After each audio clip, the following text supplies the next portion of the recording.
today's lecture, what is a scarcity rent? Now, you may not recognize this, but we've already discussed this concept when we looked at long-run equilibriums, and we assumed that all firms had the same cost structure, and the argument was, in the long run, whenever profits, economic profits, not accounting profits, whenever economic profits became positive, that would invite new entry. And that new entry would ultimately drive down those profits, and that process of entry would continue until there was no economic profits. That was the long-run equilibrium condition, if and only if all the firms have identical cost structures. We also went along and said, wait a minute, it may turn out that some firms have lower cost structures. Those firms with lower cost structures are going to capture a positive economic profit in the long-run equilibrium, right? It's only the last marginal supplier to a particular market who will face zero economic profits. So what's going to happen, we'll see in a moment when we look at scarcity rents, particularly with regard to open access resources, fisheries, we'll look at other examples as well, that under those circumstances, there may be some firms or producers or sellers in the market that actually are capturing a positive economic profit, which we'll call, in this analysis that we're going to do today, a positive economic rent. Okay? Now, if you have open access resources, why does that lead to a complete elimination of the scarcity rent? How can property rights be designed and implemented to remedy that particular problem with regard to dissipation of scarcity rents? What are the properties of efficient assignments of property rights? And we've looked at property rights, and today we're going to look at them more deeply with regard to standard environmental economic problems. And how will well-defined property rights lead to economic efficiency? We got a bit of that when we were looking at the coast theorem, and we looked at that straightforward example of the cattle raiser versus the crop producer and the economic damages associated with migrating cattle, if you recall. We also want to examine why markets fail in the present of externalities. That's a concept that we've already introduced, and we've already made crystal clear that there are two major sources of market failure. One is someone in the market, either on the buy or the sell side, has power to set prices. They are not price takers. They're in the business of controlling or heavily influencing the price. That's one source of market failure. And another source is externalities that are unpriced. Right? If they're priced, if an externality is priced through a corrective tax, then that won't result in market failure. Right? What is the free rider problem? We've already talked about that in the context of why in the world would it be in the interest of some individual economic agent to invest in developing and providing public goods. And we argued there that the private sector or private individuals aren't going to have an incentive to provide those public goods because of the free rider problem. And what remedies exist for negative externalities? We've already discussed this, but now we're going to apply it to some real-world environmental problems.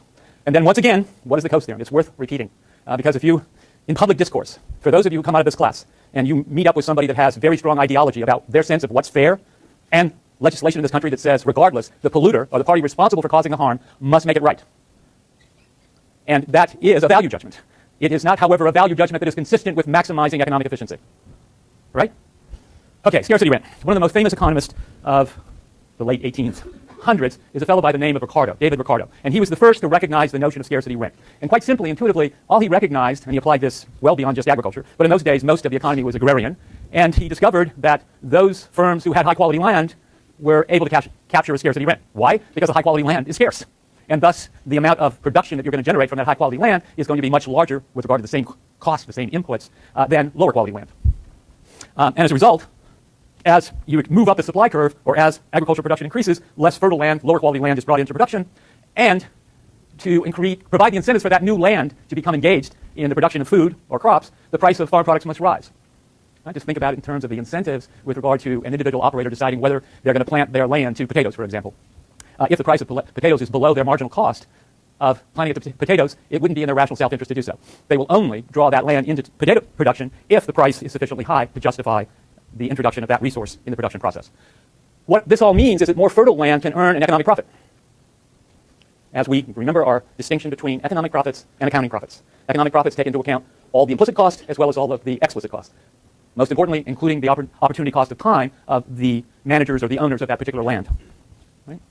Let's look at a concrete example. Let's suppose we're looking at Napa, the production of wine in Napa versus the production of wine in New Mexico. And surprise, surprise, there is wine produced in New Mexico. It's not the same quality as the wine produced from Napa, but nevertheless, they are engaged in those kind of production process. Now, separating out for the moment, abstracting from the cost of land, and if you look at what a winery in Napa, it is going to be faced with lower production costs for a given quality and quantity of wine that's produced relative to New Mexico. And if that's true, then the winery in Napa should earn a scarcity rent. And a scarcity rent here is synonymous with a positive economic profit. All right? Okay, so that's our scarcity rent. Let's look at this graphically. Okay, first, the average cost of producing wine in New Mexico, and what I've got here is the average cost curve, and then the marginal cost curve, and we know what the relationship between those two must be, right? The average cost curve must be declining so long as the marginal cost curve is below it. The marginal cost curve will intersect that average total cost curve at its minimum point. Now, Napa has higher quality land, better agronomic characteristics, better measurement temperature differences within a 24-hour period of time, and as a result, we have a lower average total cost and a lower marginal cost for Napa than we do for New Mexico. Now, let's suppose that both are price takers. There's a global market for wine, and as a result, producers in both Napa and in New Mexico are price takers, neither of which has any power over setting that price. So what's the scarcity rent that is captured by Napa? How do we show this graphically? If the price that's generated by the market is P star, clearly if each of the operators in New Mexico and those in Napa are profit maximizers, we know that they will be setting their marginal cost equal to that price. And it turns out that this will be the decision for Napa, and moreover, we can compute the rents that will be captured by the wineries in Napa, and it's this rectangle area here, which is the distance between the price P star and the average total cost, because we spent a lot of time looking at graphs with regard to representing the profits on those graphs, and that is illustrated here by that entire rectangle stretching all the way out to the optimal level of production. Okay. So in this instance, stop and ask yourself the question, gee whiz, Napa is going to be able to capture economic profits or scarcity rent, but what's going to happen over time in the long run? Is this a complete picture of what will take place? Yes? The rent in Napa will go up. Exactly. The price, the scarcity rent will end up over time being embedded in the price of land, because the price of land will go up because there are willing sellers that will come along and they want to capture the scarcity rent, and in equilibrium, ultimately, the price of land will rise to a point that if we include the cost associated with the price of land, we'll now be in a world in which its cost structure is exactly the same as New Mexico's, right? Okay. Now let's look at a different example, bison, and look at the hunting of bison and ask ourselves what will happen with regard to open access. Anyone can come along and hunt bison. In some parts of the world, that same problem exists with respect to hunting elephants, for example, with regard to, in particular, the scarcity value of ivory. Okay, so the assumptions in the simple example is that there is some opportunity cost. Coming back to our travel cost methodology with regard to reveal preference to get a fix on pricing for non-market goods, this is an instance where we're going to look at the travel cost, making some simple assumptions that the total benefits that is captured by any hunter of bison is the number of trips times the harvest per trip, how many bisons do they collect, times whatever the value of that bison happens to be.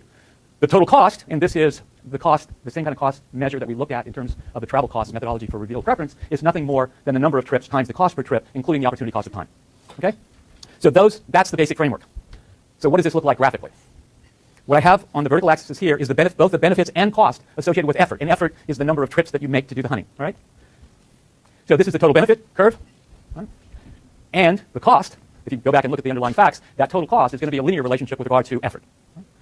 And if you look at the point where this total benefit intersects with total cost, you end up with this being the solution E0. Now here's the question. Is E0 the optimal amount of effort? That's the question. Think about it. Is that the right solution with regard to access to bison harvesting and the effort that's put in by hunters? Is that the optimal? Suppose for a moment, let's jump ahead in the lecture, but just to motivate the thought process, ask yourself, suppose you had the property right for all bison. Would you allow the effort E0? Would that be in your best interest? I know you know the answer. I want somebody on this side to tell me what the answer is. Yes, you got it. No. It would not. Why not? Right. So what would they do instead of going allowing the effort to be all the way out at E0? They would set the effort where benefits are highest to maximize the scarcity rent as well. Okay. And what would that be? The highest point of the so you're saying the right answer would be right here. Yeah. I see. Everybody agree with that? Sounds reasonable, doesn't it? You want to maximize total benefits. It does sound reasonable. Just a minute. Let me make sure. Okay, Ron, right? You did very well in the midterm, but you got this one wrong. Now think about it. Why'd you get it wrong? Are you in the business, if you own all those bison, are you just in the business of maximizing total benefits? Right. So? There's no way to find it on this curve. Wait. You're quite right. But what are you looking for when you're trying to find it on this curve? The level where you could satisfy the maximum number of hunters but still retain the bison that they could reproduce. Right. And you can't see that on this curve anywhere? Are these two curves? By the way, I agree with everything you just said. I hope everybody else does too. Because if you don't, speak up. All right. So why can't you see it on this curve? I know you've added another level of complexity. I need to know the population dynamics for bison. Yeah? That's what you're saying, right? But this is a static picture, all right? And what we're trying to do is summarize and embed those kind of reproductive dynamics with regard to the herd size in the context of this simple static picture. What about maximizing net benefits? Wouldn't maximizing net benefits be equivalent to maximizing the rent, right? Wouldn't it? And moreover, at Ron's particular, well, not Ron was here, but at this particular point, E0, are incremental benefits equal to incremental cost? Remember the first lecture. One of the principles is that rational decision making forces you to look at incremental cost and incremental benefits and to set those two equal to determine your decision rule. Okay? So as a result, the marginal benefits are the slope of that total benefit line, right? The slope of the total cost line is marginal cost, and that's constant. Right? But the point at which net benefits are maximized is where marginal benefits are equal to marginal cost. So if I look at this solution, the decision rule, set marginal benefits equal to marginal cost, I'm going to get the solution E superscript little e, which is going to be the optimum in terms of maximizing net benefits. Okay? And that's also the point at which rents would also be maximized. So to summarize, the efficient level of hunting activity is the point at which marginal benefits is equal to marginal cost, and that's also where the scarcity rent is maximized. With open access, and no one who has a property right for effectively managing this scarce resource, with open access, hunters will continue to hunt all the way up to E superscript naught. And when they do so, they dissipate all the rents. The rents are gone there. At the point at which total benefits is equal to total cost, benefits, the actual rents are completely dissipated. And by the way, keep in mind the following principle. Anytime there is an industry, anytime there's an activity where there are rents that are being captured, that is to say positive economic profits are being captured, if you have free entry, those rents are going to be dissipated. Because people will continue to enter as long as there's some positive rent. And by the way, the only thing that limits that, and you say, wait a minute, Ricardian rents say lower quality land does not make economic profits, higher quality land does. But there's no free entry there, right? Because there's very little high quality land. Okay, yes? I'm confused. Is this the same thing as saying that as long as there are profits to be had in the market, people are going to enter? Like, well, how is this different than that? How is resi- Here, as long as there are positive rents, or you can interpret that as positive profits, yes, people are going to continue to enter. So But when... the market will always be doing zero? No. It depends. If in fact there are no restrictions and nobody has a property right on managing the bisons, yes. But if somebody has a property right and manages the bisons, the answer is no. Okay? Does that make sense? All right. Okay, other examples. Bison is one example. Whales is another example in which there's been a lot of studies about what's happened with regard to open access to this resource, whales. Fish is even a better example. And here we have an authority. I'm hoping we have an authority. Pravan? You have the pronunciation right? Okay. Turns out Pravan is from Sri Lanka, right? What do fishermen do in Sri Lanka? Put yourself in Colombo. You're on the beach, right? And there are lots of fishermen that have free access to fishing in the Indian Ocean, correct? What happens? Pardon? They take over the fish? Yes, exactly. I'm sorry. They tend to overfish. They do more than overfish. As they draw down the available stock, what happens is that the fishermen take more and more risk. That is to say, they go further and further out to the Indian Ocean and subject themselves to greater risk with regard to adverse weather conditions. Right? Is that right, Pravan? Okay. And it turns out if you look at the accident rate and the death rate of fishermen over the course of the last decade, it's orders of magnitude higher than it was in the 1960s. And that's in large part because of the overfishing. And that's an illustration of open access and the dissipation of whatever rents exist with regard to that resource. Migratory birds is another example. If you go back to the 19th century here in the United States, grazing land. You know, it wasn't until there was an attempt to define property rights that the sheep herders versus the cattle operators got into huge disputes. And in those days, the way of dealing with those disputes was not to resolve it in some courtroom, but instead to kill whoever, to keep them off what you thought was your property right.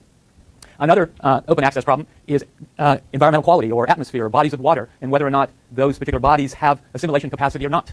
But anyway, there's a host of problems that arise in the context of open access problems. Now, the solution for all of these open access problems is well-defined property rights. Right? Now, from an equity standpoint, you may not like the thought of assigning those rights to someone or some group because that someone or some group gets to capture those scarcity rents, right, if they effectively manage the resource. But having said that, if you want to maximize the amount of the scarcity rent, the way of doing that is to assign property rights. But property rights that satisfy certain conditions. And those conditions are, first, exclusivity. All the benefits and costs accrue to the holder of that property right. And if so, whoever holds that property right will, in the pursuit of their own self-interest, will maximize net benefit by setting marginal cost equal to marginal benefit. Okay? But that's not enough. That's not the only property that we should be concerned about. We also have to have transferability. Namely, the property rights must be easily transferred from one party to another. Coming back to our example about Napa wineries versus New Mexico, if you have a property right to that higher quality land, can you capture some of that scarcity rent by, in effect, selling it to somebody else? And if that somebody else turns out to be more productive than you are, the economy wins, society wins. But it's got to be transferable, and it can't be the big problem with non-transferable property rights, particularly in many parts of the world. If you have somebody that holds a scarce resource but doesn't use it to serve the values that exist within a particular society, but